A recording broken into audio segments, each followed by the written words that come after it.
Hi everyone. Today we are going to discuss the titled on shallow foundation and bearing capacity. Myself, Dr. K. Yuvaraj, Department of Civil Engineering, K.S.Rangasamy College of Technology. Here, these are the list of content we will discuss in the classes one by one. Introduction to foundation, functions of foundation, classification of foundation, followed by shallow foundation, definition of bearing capacity, factors affecting bearing capacity, and then method to improve bearing capacity. In general, this is a core concept in foundation engineering because the stability of any structure depends on the soil beneath it and the types of foundation chosen. First thing is introduction to foundation. A foundation is the lowest part of the structure. Its main function is to transfer the load of the building safely into the soil. A well designed foundation prevents unequal settlement and ensures the stability. So, in simple words, foundation is like a leg of the structure. If the legs are strong and stable, the structure above will stand safely. Right? The next one is the functions of foundation. The main functions of foundations are to distribute the load of the structure uniformly over the soil, and then to reduce settlement and avoid differential settlement, and then to provide stability against sliding and overturning, and then to protect the structure against moisture and soil movements. So a foundation does not just carry a vertical load, it also resists lateral forces and keep the structure safe for a year. Right? And then classification of foundation. Here foundations are broadly classified into two types: shallow foundation and then deep foundation. Here shallow foundation mean when the depth is less than the or equal to the width mean is called as a shallow foundation, and then deep foundation mean when the depth is much greater than the width is called a deep foundation. The choice depend on the soil condition, load intensity and depth of hard strata. But in the today we will focus mainly on the shallow foundation. Here shallow foundation are economical and easy to construct. They are used when good bearing soil is available near the ground surface, usually at depth of 1 to 3 meter. They are commonly used in the residential and small building because they are cheaper and quicker to build compared to deep foundation. And these are all the factors affecting the shallow foundation: soil properties, groundwater table, depth of foundation, and load characteristics. Okay, here soil properties mean like a bearing capacity value, shear strength, compressibility. If less mean the shallow foundation is affected, and then groundwater table mean the higher water level reduces soil strength. So the factors affecting shallow foundation, the groundwater table is main causes. And then depth of foundation is very important. It is must below the top soil and seasonal moisture zone. To shallow it's unsafe, to deep is uneconomical. Okay, and the load characteristics, magnitude of load, and then types of load and distribution of load. The loads characteristic is main reason for factors affecting the shallow foundation. So carefully study of these factors is essential before designing the shallow foundation. Okay, and then types of shallow foundation. Here various types of shallow foundation are there: spread footing, strip footing, mat or raft footing, and combined footing. Here strip footing mean supports individual column is called as strip footing. Strip footing mean that first case is spread footing, sorry, in the second case is strip footing, that mean long continuous footings under the walls is called as a strip footing. Mat or raft foundation mean a large slab covering the whole area used in the weak soil, that is called the raft or mat foundation. And then combined footing mean it support more than one column when spacing is small or near property line is called as a combined footing. Okay, the first case is a spread footing.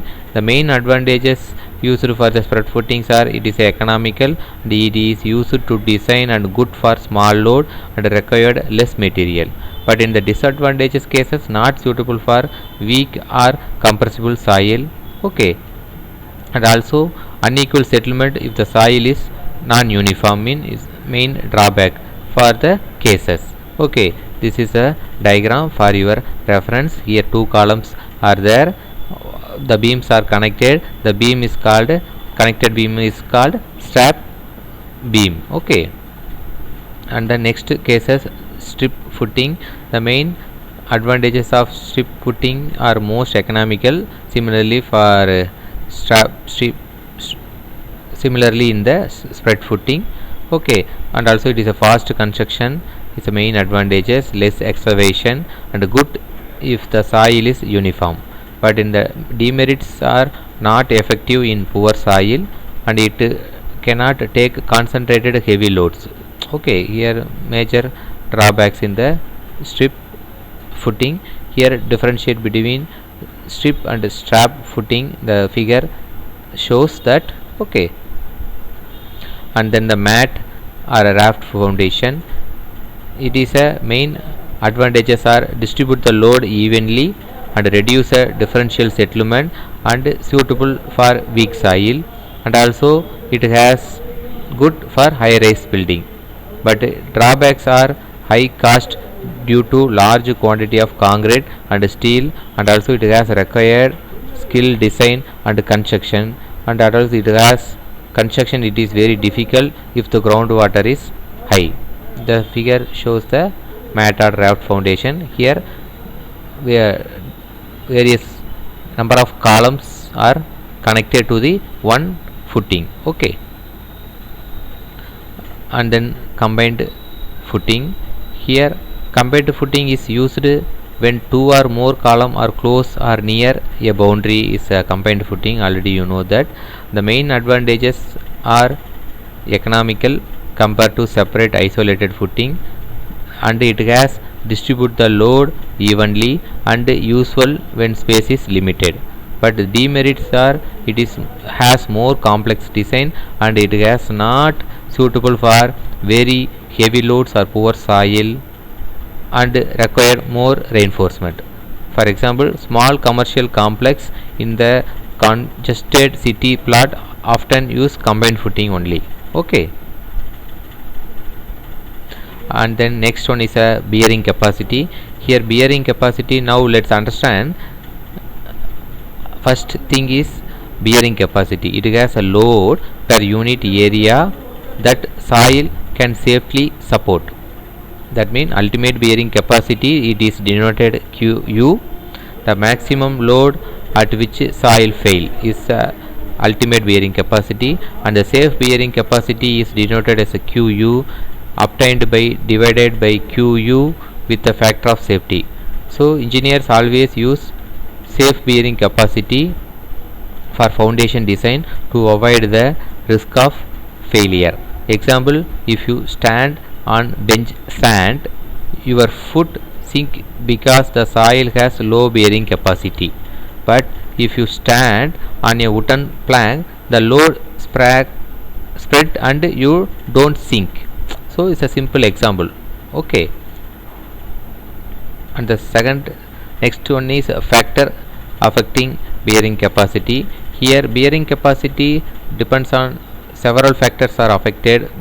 Okay, the types of soil, maybe a sand or clay or rock. Okay, and also density and cohesiveness of soil is less, mean the bearing capacity value is affected, and then water table is a main factor, and the types of foundation, depth of foundation and the shape of footing also major factors affecting the bearing capacity of soil.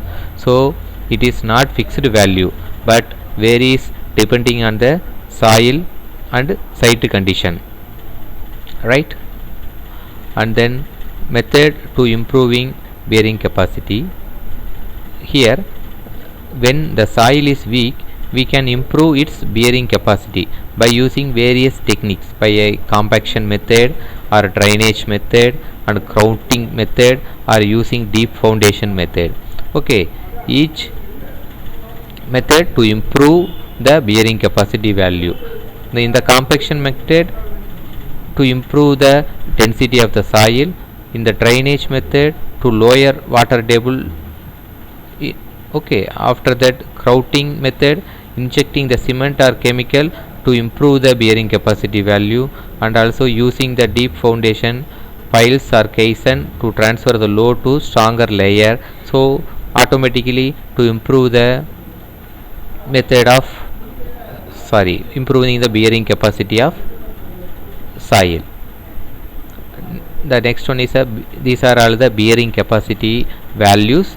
The first column represent the types of soil, and then second column represent the allowable bearing capacity. Unit is kilonewton per meter square. The types of soils or rocks are rock, soft rock, coarse sand, medium sand, fine sand, soft shell or stiff clay, soft clay, very soft clay. Okay, these are all the types of soil. Each soil have different allowable bearing capacity. If for example the rock having 3240 kilonewton per meter square allowable bearing capacity, okay, or safe bearing capacity. Soft rock safe bearing capacities are 440 kilonewton per meter square, and also coarse sand similar value, and then medium sand 245 kilonewton per meter square.